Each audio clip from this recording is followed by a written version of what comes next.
All righty. So this is going to be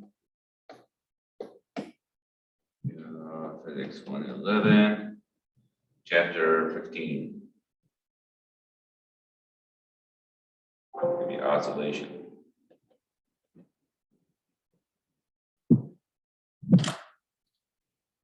Go ahead and go to Chapter 15 module.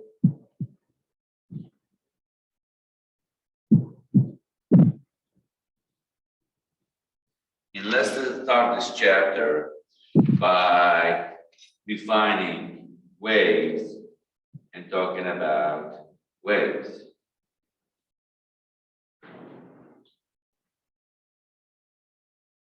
The wave is a periodic disturbance that moves away from a source and carries energy and information as it goes with it.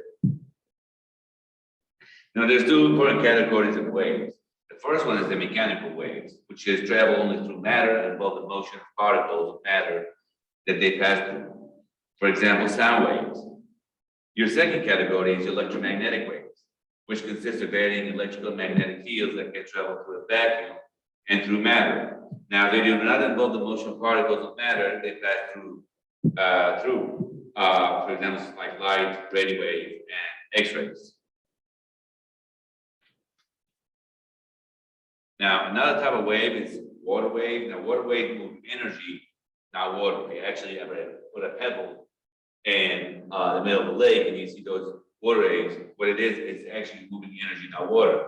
Now, water waves are generated by wind moving across the water.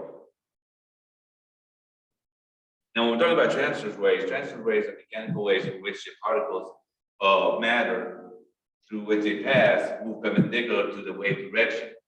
Now, transverse wave can only pass through solid. Meanwhile, longitudinal waves are mechanical waves in which the particles of matter which they pass through move parallel to the wave direction in a series of compression and refractions. Now, longitudinal waves can travel through fluids as well as solids. So if you actually ever played with a slinky, which is a great example, if you actually put it up and down, you would actually have your direction is perpendicular to the surface motion. So you would actually have, like over here, an example, you would have a transverse wave. If you actually take it and you put it backwards parallel to the wave direction, where you have a series of compression refraction, kind of like on the bottom, you would have a longitudinal wave. Now, we need to define something called your wave amplitude. Now, your wave amplitude is the maximum displacement from the normal position of the particle of the medium through which a wave passes. Now, we also need to define your wavelength, which is the distance from crest to crest or trough to trough. Let me go ahead.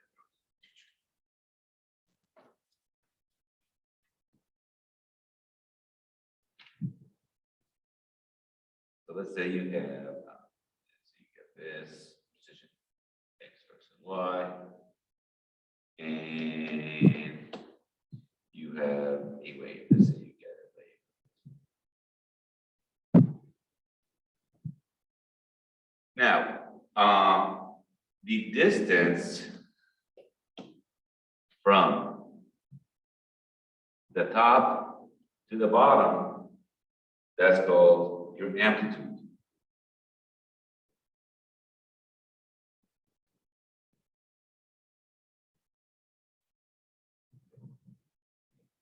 Now, it's also your same as your distance from the top, from the main to the bottom. Now, the top, we call that the peak. The bottom, we call the trough.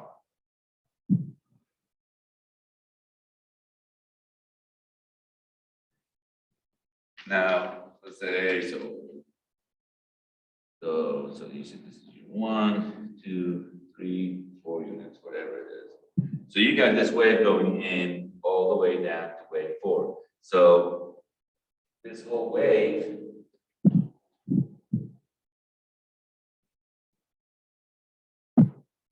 this whole wave distance, that's your lambda. We're gonna call that lambda, which is your wave length.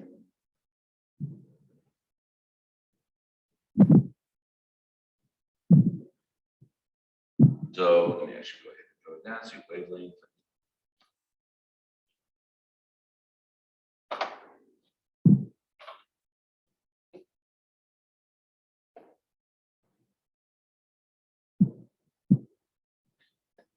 is the actual each wave. So this in this case is this one that goes like this, and that one.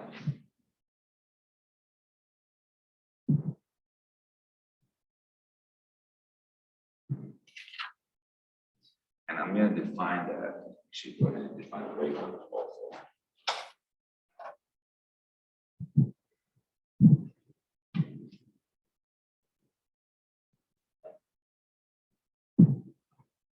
As your disturbance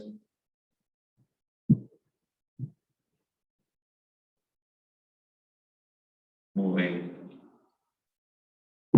along space. Is that one disturbance moving along the space, which is again your wave. Unique wave.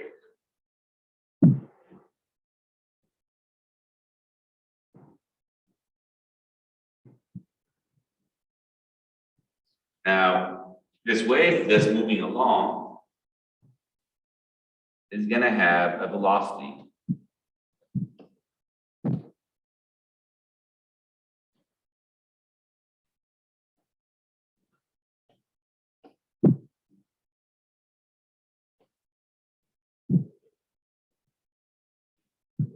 It's going to be moving in a v, and that's something called the period.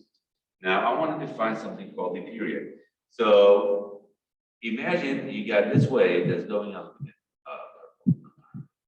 So you got this wave going in from this side all the way to this side.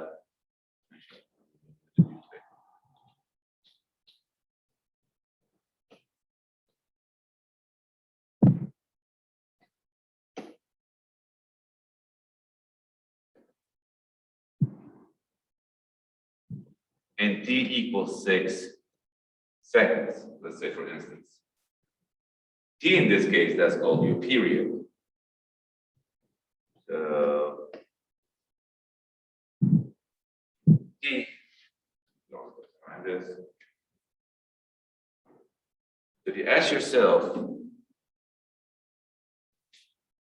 how many seconds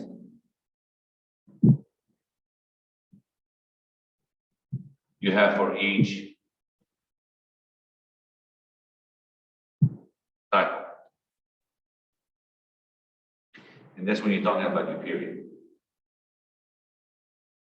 We give it big letter T. So in this case, here's your first impulse that takes 6 seconds, for instance, to go this 4 units. The second one would go take, let me go ahead and finish this one. Going in and going out, and so forth.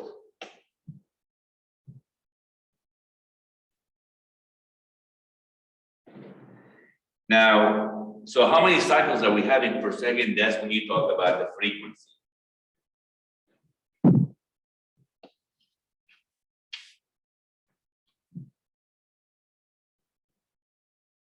How many cycles per second? That's when you're talking about your frequency, which we give it smaller f. So basically, your period is how many seconds you have per cycle. For your frequency, how many cycles you have per second. That means that your frequency is 1 over your period, or you can say your period is 1 over your frequency.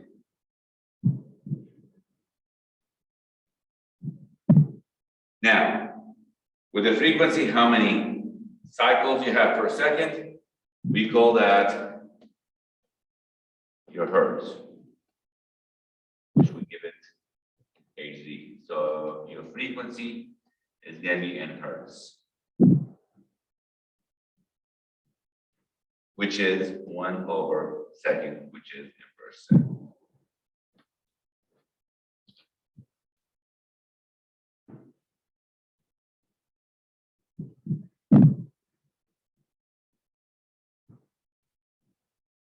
So, for example, let's say you got 10 cycles per second.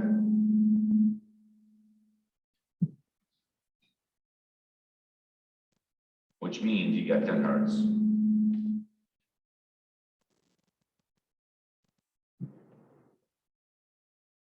That means your period would be, which is that's your frequency. That means your period is 1 over your frequency, which is going to be 1/10 seconds per cycle.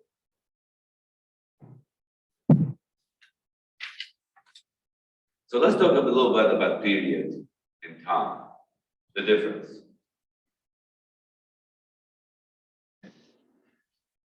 So we usually use small t for time.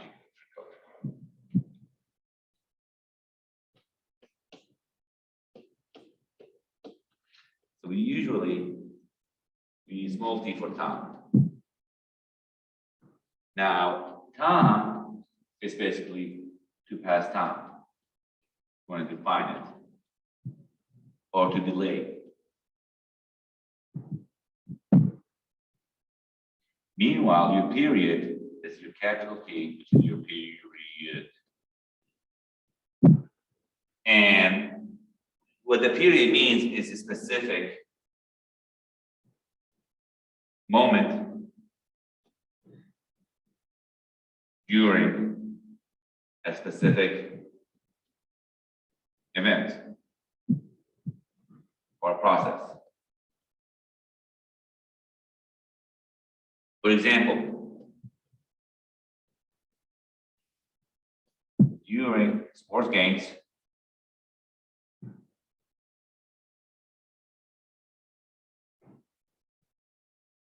a game has, for instance, 2 periods of 25 minutes each.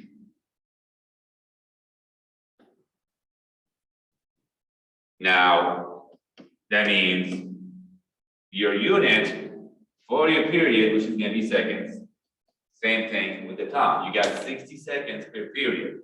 The time for that period is 60 seconds. Now, that period is for that event, but it's also going to be in the second. So, hopefully this will actually clear out the difference between period and the time. So, going back over here, where we define is how many seconds per cycle. And again, you're talking about units is going to be seconds for your period.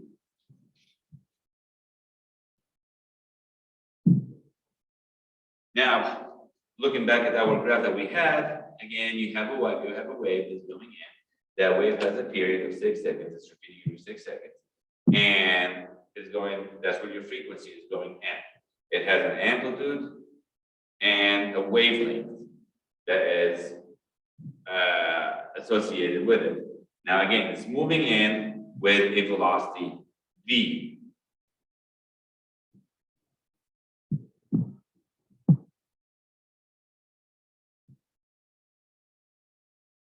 So, head over here.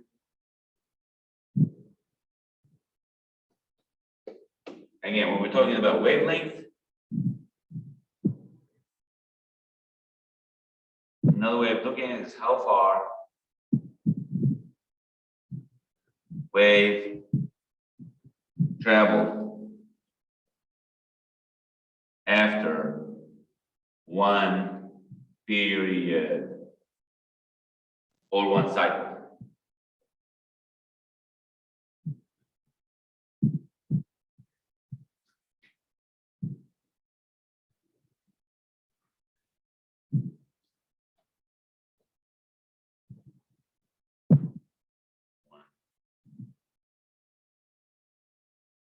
which is basically every 1 cycle, that's how big the wavelength is. Now the velocity that is going in, that we mentioned,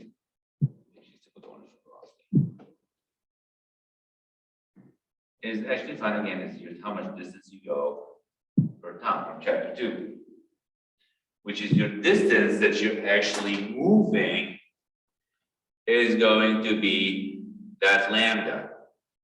Let me actually go ahead and write down.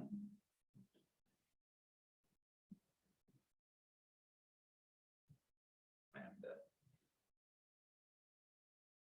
is your lambda. So basically, your distance over time is going to be your lambda over your t, which is the time for our wave. So it'll be your period. So this is going to be your lambda over 1t. Again, 1 over t. Set that to equal to the frequency. So this is going to be your lambda multiplied by your frequency.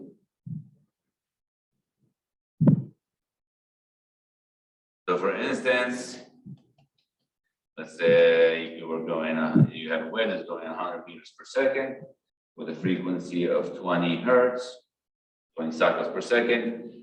Find lambda, how much a wavelength? That means where your we said the velocity is going to equal to your lambda f. That means your lambda equals your velocity divided by your frequency, which is going to be your 100 divided by 20. So that's going to be 10 over 2, which is going to equal to 5 meters. And again, your period, if you want to find your period, is going to be 1 over your f, which is going to be 1 over 20 seconds per cycle.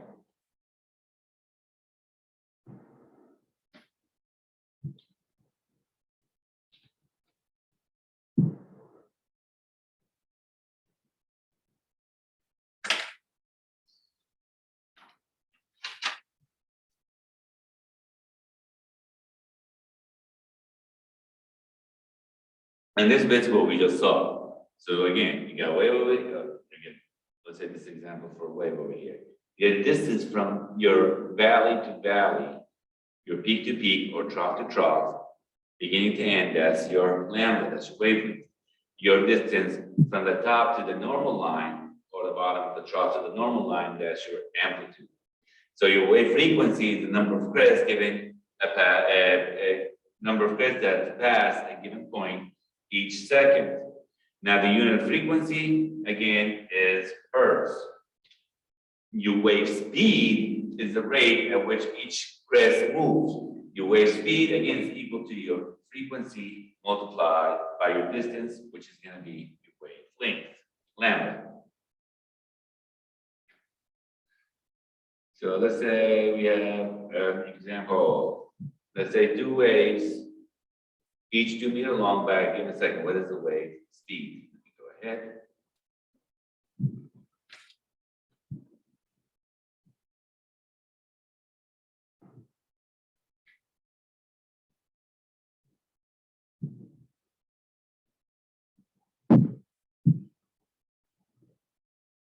So your frequency, you get 10 waves, so your frequency is 10 hertz.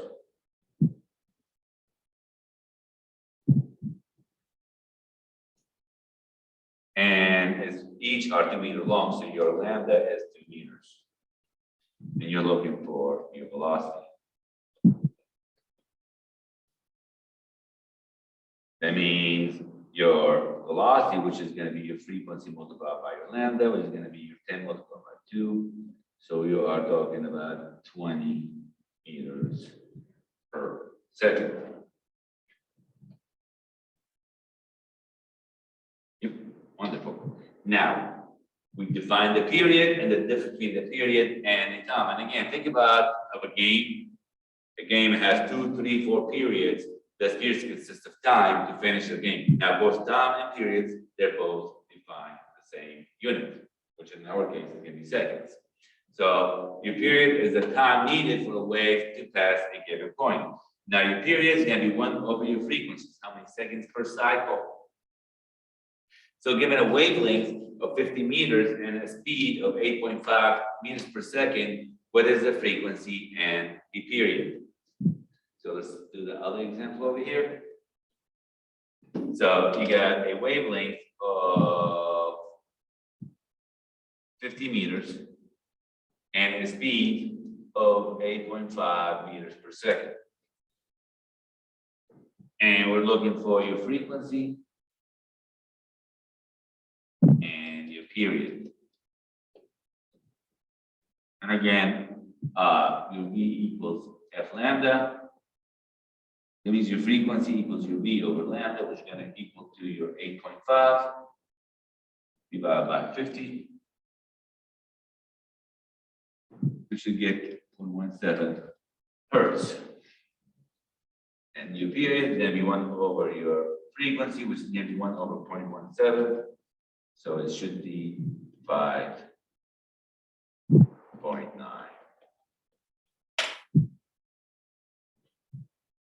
Hertz. Seconds.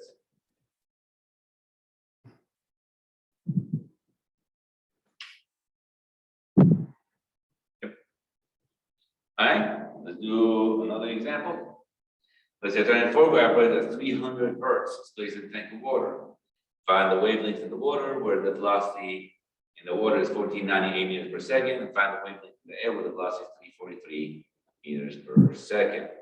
Go ahead. Just open a new one. That's another example. So your frequency is 300 hertz.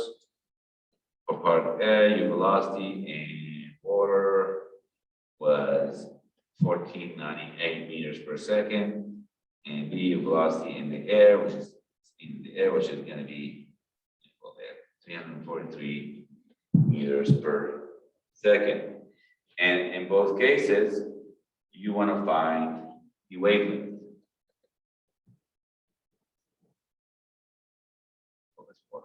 Wavelength water, wavelength air. So in this case, your wavelength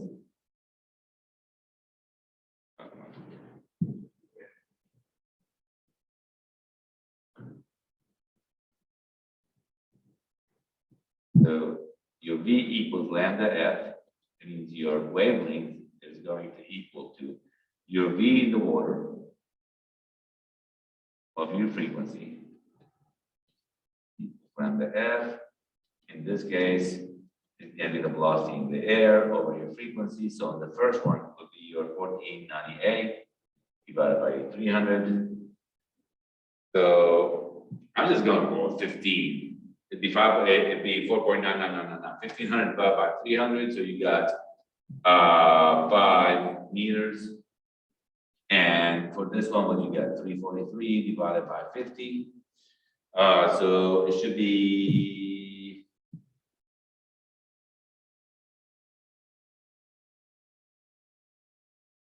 not by 50, by 300, I'm sorry.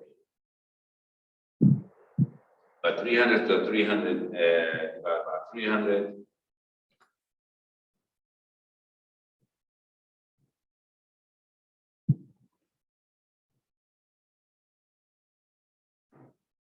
So I got 1.16.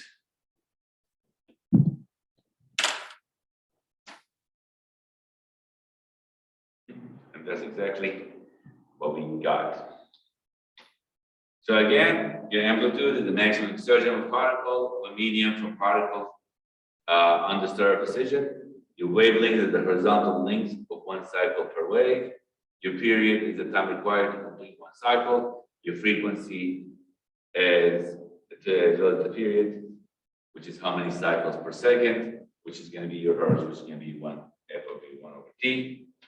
And again, your velocity, which is your wavelength divided by your period, which is your F lambda.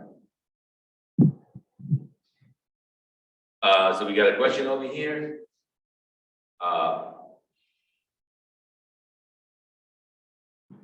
AM and FM radio waves are transferred consist of electric and magnetic field disturbance traveling at a speed of 3 times 10 to the 8 power meters per second. Now, a station broadcasts AM radio wave whose frequency is 1230 times 10 to the 3 power, or 1230 kilohertz. And your FM radio goes at 91.9 times 10 to the 6 hertz, finds the distance between the crests, which is going to be what is your wavelength. And again, in this case, your lambda equals V over F. Go ahead and try to solve it on your own, where we just did a couple examples. So your lambda is going to be V over F. So it'd be 3 times 10 to the 8 over 1230 kilohertz. So you should get 244 for the first one and 3.26 for the second one. So try to do this on your own, see if you get that answer.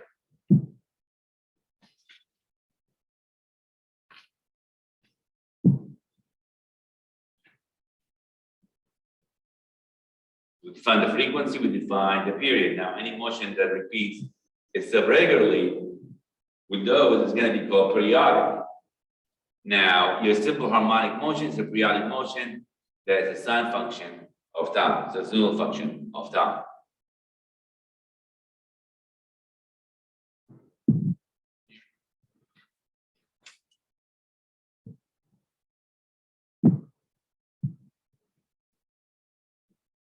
So when you're talking about a wave,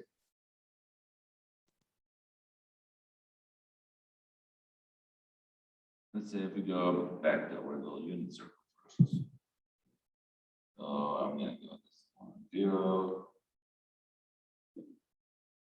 0, 1, minus 1 and 0, 0, minus 1. Now,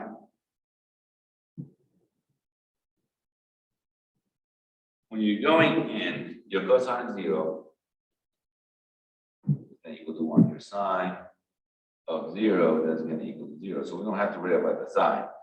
Your precision function for that is going to be A cosine the function T. Now, I'm going to follow the book. H, again, A is your amplitude. Now, in your book, it goes in with the lowercase xm. So we're going to follow that. So, clicking on the precision function with time that we have for the wave, xm cosine t. Now, you got a wave and it's going in. What is the function that's going in? The cosine. So this function actually is going to be your angular velocity multiplied by your time. That means your x of t is going to be your amplitude x of m. You're going to follow your book on that one. X of m cosine of omega t.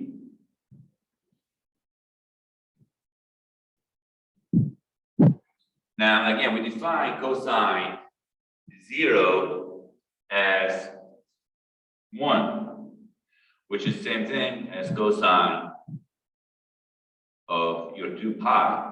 If you're talking about radians from 0 to pi over 2,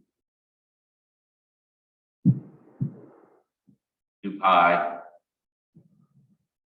to 2 pi, 3 pi over 4.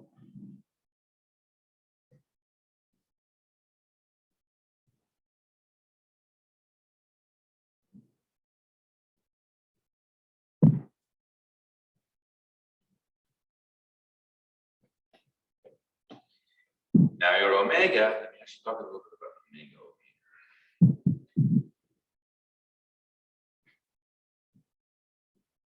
It's called, that's your angular velocity. And this is defined as how many turns you have per time, which is in our case, your full turn. We define it as from 0 to 2 pi. So it'd be 2 pi for each period t. So that's our function.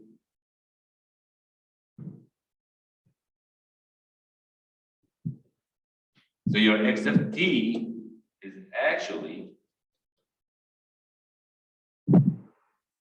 your xm cosine omega t plus we get something called phi. Now phi, that's what we call our phase change.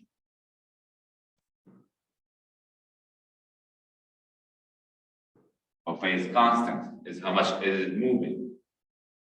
Again, xm, again, that's your amplitude. And here's your constant, here's your count.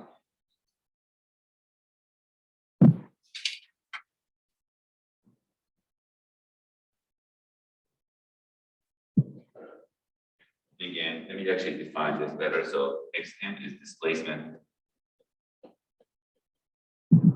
amplitude.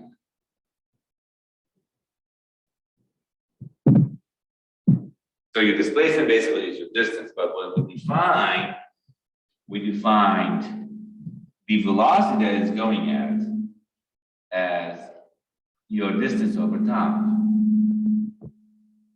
And more clearly, it is dx of t over t.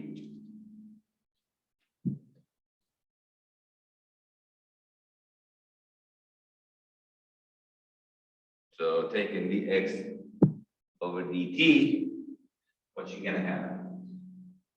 You're gonna have your amplitude, x of m. Your cosine is gonna equal to my, let me actually write that in a different color.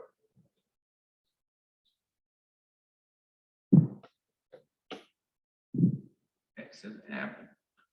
Your cosine would be minus sine the angle multiplied your derivative with respect to time inside, which is going to be your angular velocity omega.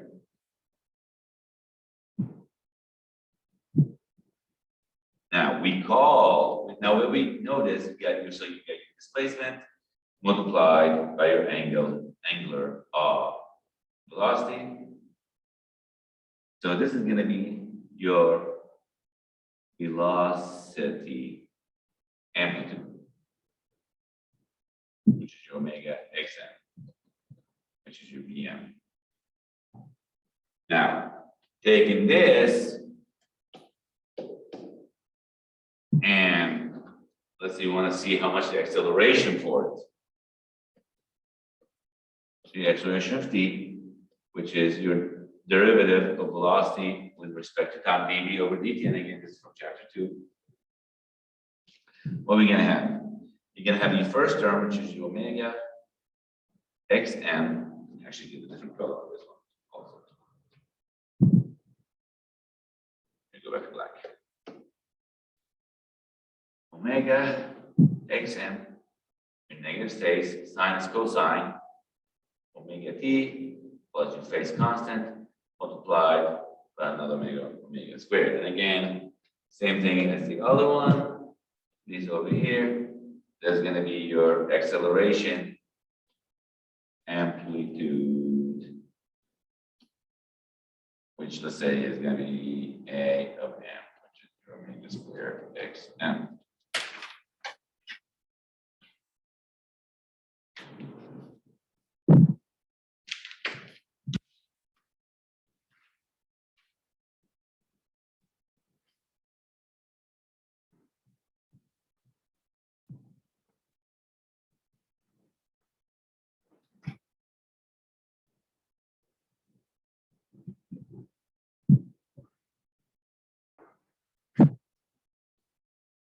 Now, if you actually also notice, let me actually get a yellow on this one. Hopefully you'll see the yellow. This little fellow over here, that's what we started off with x of t, which is going to actually again equal to your magnitude of the displacement amplitude cosine omega t plus theta. So that means your actual acceleration with respect to the t function is going to be equal to your minus omega squared x of t.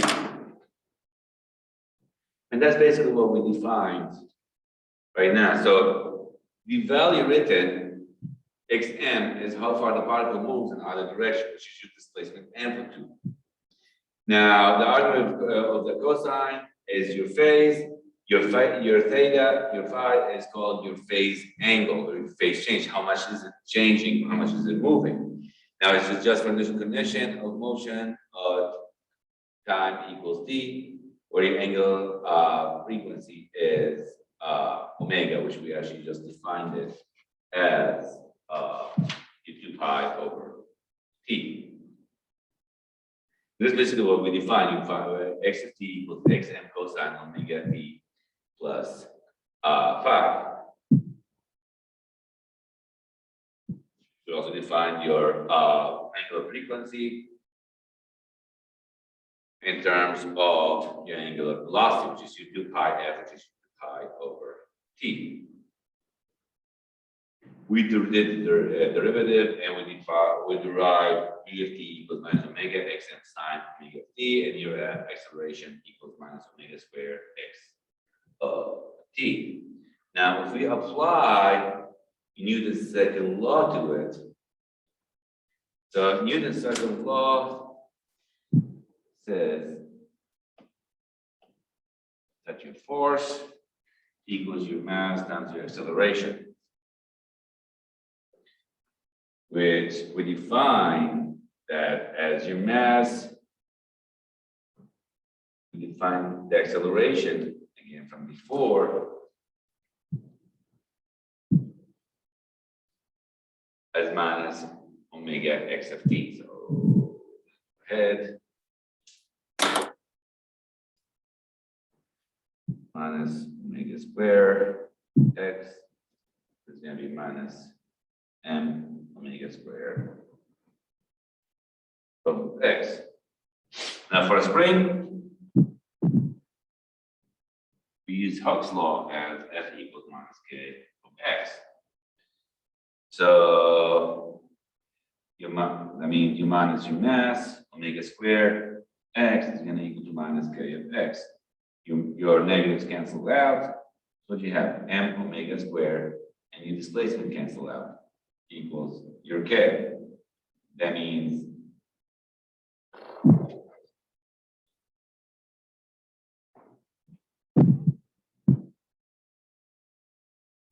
your omega equals the square root of your k over m. And again, k, that's your spring constant. We get a different color. Now,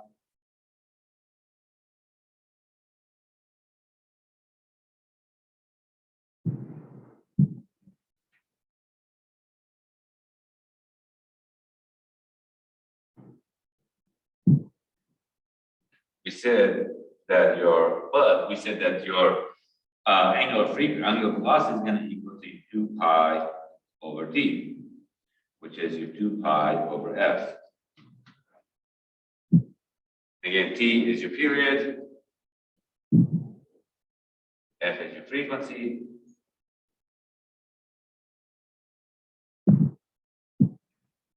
That means your period is going to equal to 2 pi over omega. Plug in omega as k over m, you're going to have your 2 pi square root m over k.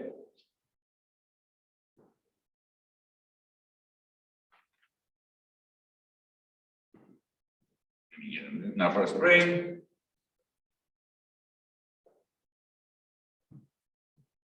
your potential energy,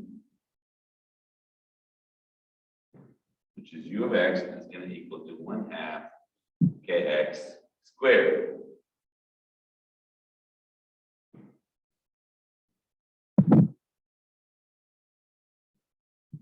Which x? X of t. Let me actually rewrite that one.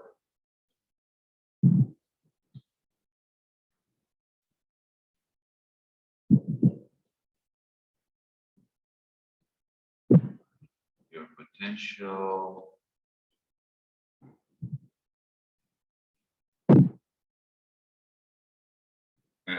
u of x, which which we define as 1/2 k x squared, which x of the function of t, which x of t was defined as your amplitude displacement multiplied by cosine omega t plus any phase changes going in.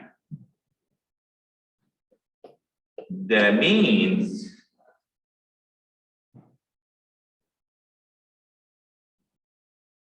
that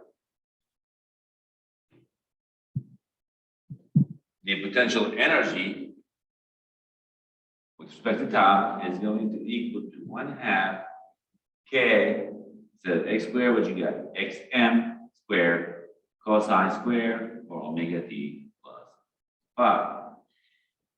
And again, let me just put this as xm is your amplitude.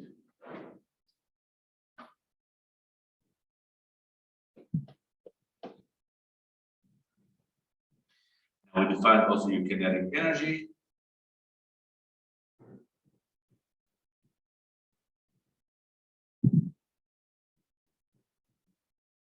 As 1/2 mv squared, which we already defined the velocity with respect to time from before.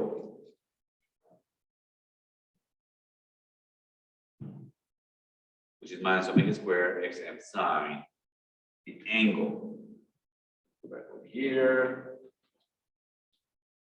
So that means your kinetic energy, AE, with respect to the time function is going to equal to 1/2 m omega squared m squared sine square omega t plus 5.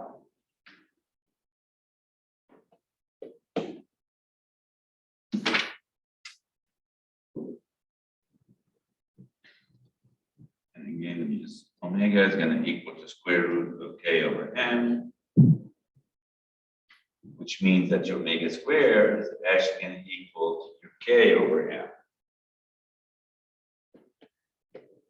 That means our kinetic energy with respect to the atomic function is going to equal to 1/2 your mass m k over m x of m squared sine squared omega t plus 5. And we know this, we can actually go ahead and cancel the masses. So what we'll end up with is your kinetic energy function of time is going to equal to your 1/2 k xm squared sine squared omega t plus 5. Now we define the energy is the total energy is the sum of all the energy in the system. So your energy is going to equal all your potential plus all your kinetic. So basically this is going to equal to, we got our potential going in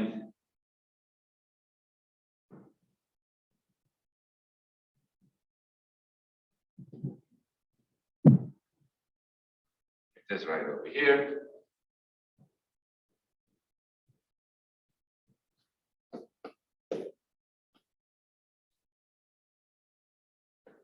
One half k x m squared cosine square omega t plus 5 plus 1/2 k x m squared sine square omega t plus 5. Well, we know we have 1/2 kx m squared as common. So what we can do is we can say, okay, let's take this out. 1/2 k x m squared common. So you got cosine squared omega t plus 5 plus sine squared for omega t plus phi. Huh. Well, actually, this actually reminds me of a little math thing that we said. Any cosine squared angle plus sine squared angle is going to equal to 1. So this one is going to have to equal to 1. So what a coincidence, our total energy is going to equal to 1/2 k multiplied by your amplitude squared.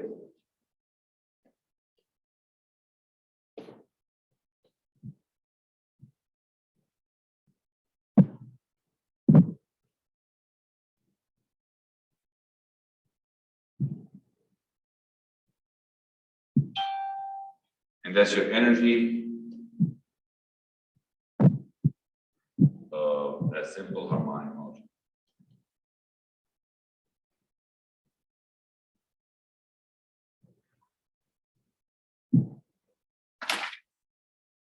Now, when we talk about pendulums, so let's say we have a pop pendulum. That. Let's say you got the ceiling over here, and you got a pendulum that's hanging out. Let's say it's hanging right over here. It has a mass m. So we go ahead and write the mass out. See it. Now this is actually creating an angle theta going in. So let's say this is your arc tangent over here, the way that it's moving. Now it will have a weight, which is your mass times gravity. Actually, just a circle blue on this one. So that's going to be your length of the wire, where it is creating tension T. Now, the force is going in, going to be minus mg sine theta.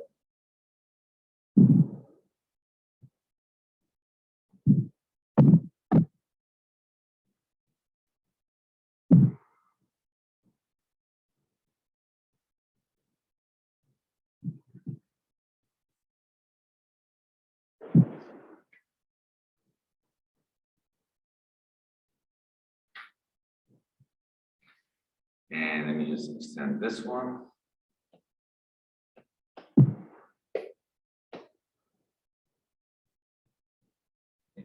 This one. That'll be mg sine theta, where it's creating an angle. Your thetas, where it's gonna, according to the law of triangle, this is gonna equal to this one.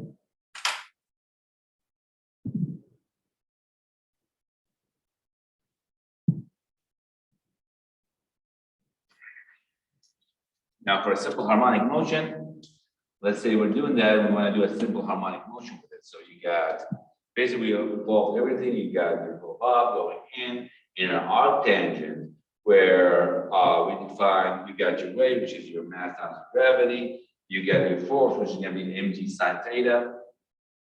One of it is your, on the axis, the mg cosine theta. And we want to do it, we're doing a simple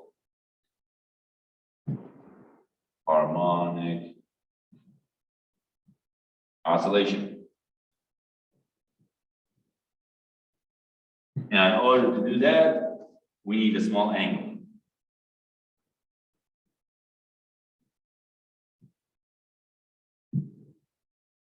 We're talking about small angles, we're talking about less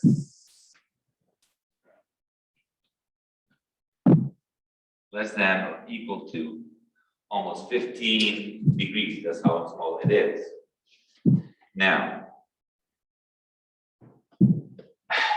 The reason for that, at 15 or smaller degrees, your sine theta is going to almost equal to theta. Actually, it's going to be less than 1% difference.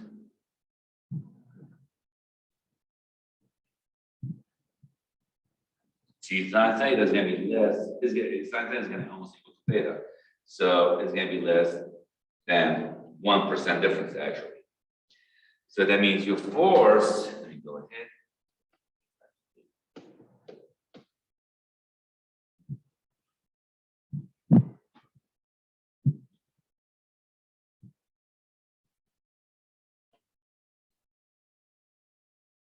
Then minus mg sine theta. But again, your angle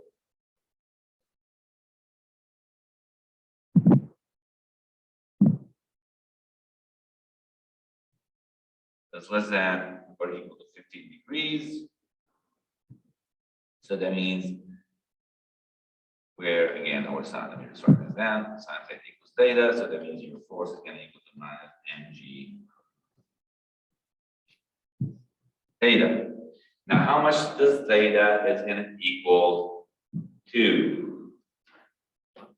Go ahead, looking at our little diagram over here, if we take the sine of that, to sine theta, which is going to be called the arctangle that is going in S. The displacement that is traveling S. So it'd be S divided by the length.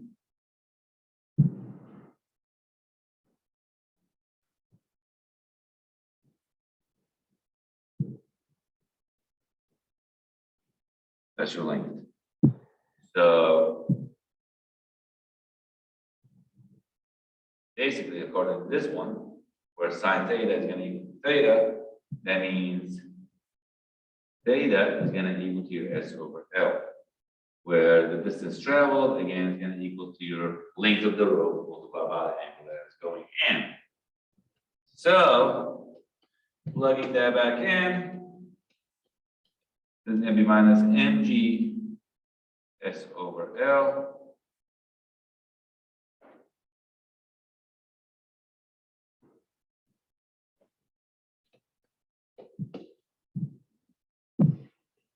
But from Hooke's law, F equals minus kx, we can actually go as the k.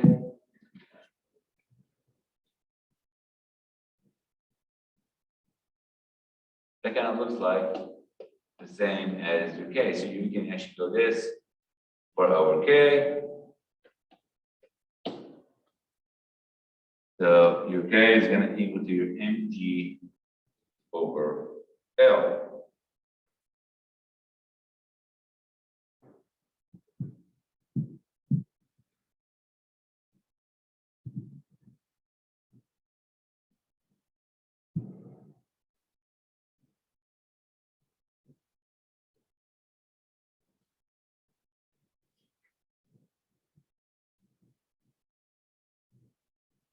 Now the torque, so again, we can do, let me just go ahead now. So you can actually write this mf minus kx. But write this less than x or s. Now, for the torque that we had going in, your torque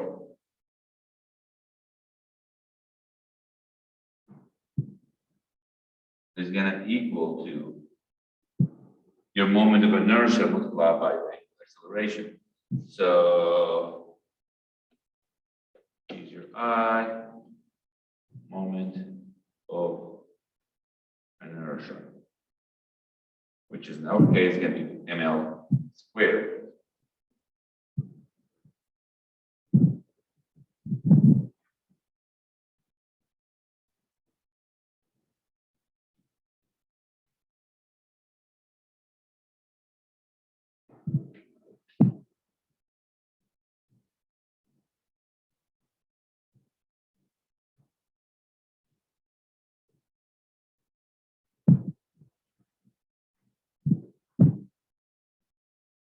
And your torque is how much force multiplied by your length that we have.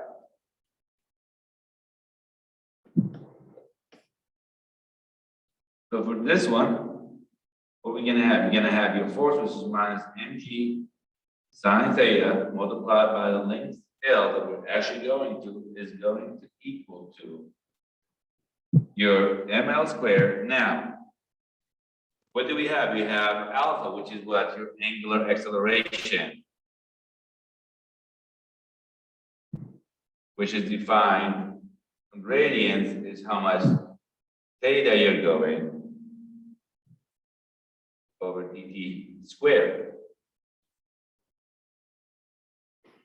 So it'll be d2 theta over dt squared.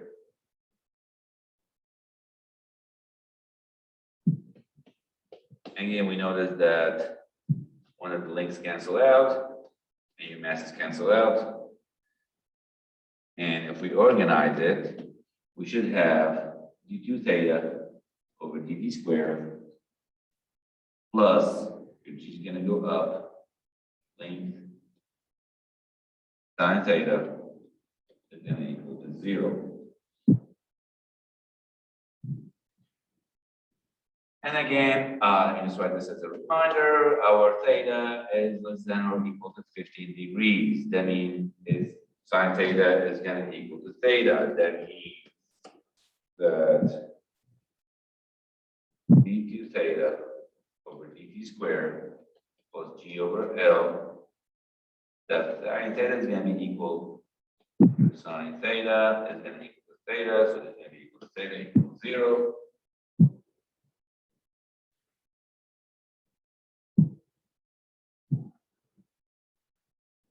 So your theta of t is going to equal to your theta of 0 cosine, or your amplitude of theta cosine omega of t, with your period defined as your 2 pi over omega, which is going to equal to your 2 pi, and this is what's defined over L over G.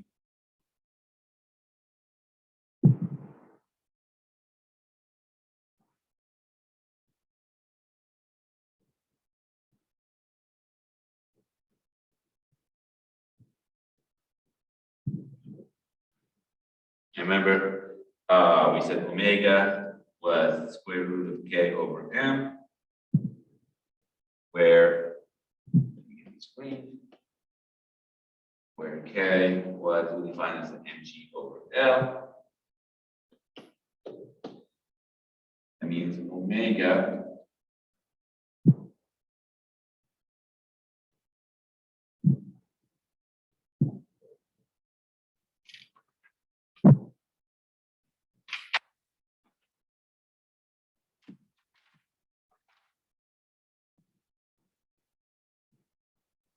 I'm sorry, your period, which we defined a little while ago as your 2 pi m over k, and again with k being mg over L, that means your t is going to equal to 2 pi square root m over mg over L, and your masses cancel out. That means your period is 2 pi L over G.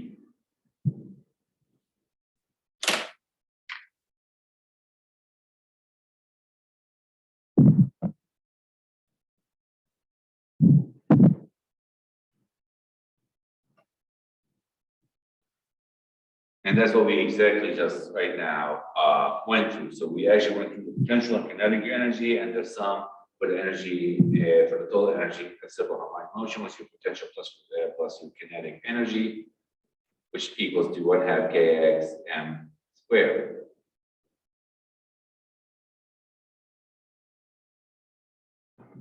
We also define the torque, and we define your torque for the pendulum, for a simple harmonic motion, oscillation, with respect to the force multiplied by the moment of inertia.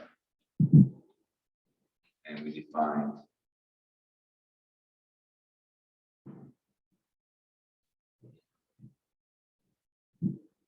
the angular frequency, where it's 2 mgl over I, where I equals ml squared, where you get the period as 2 pi L over G. And that should conclude chapter 15. If you have any question, please email me at abunaem@uah.edu, or you can give me a call or text at 256-348-1480. Thank you.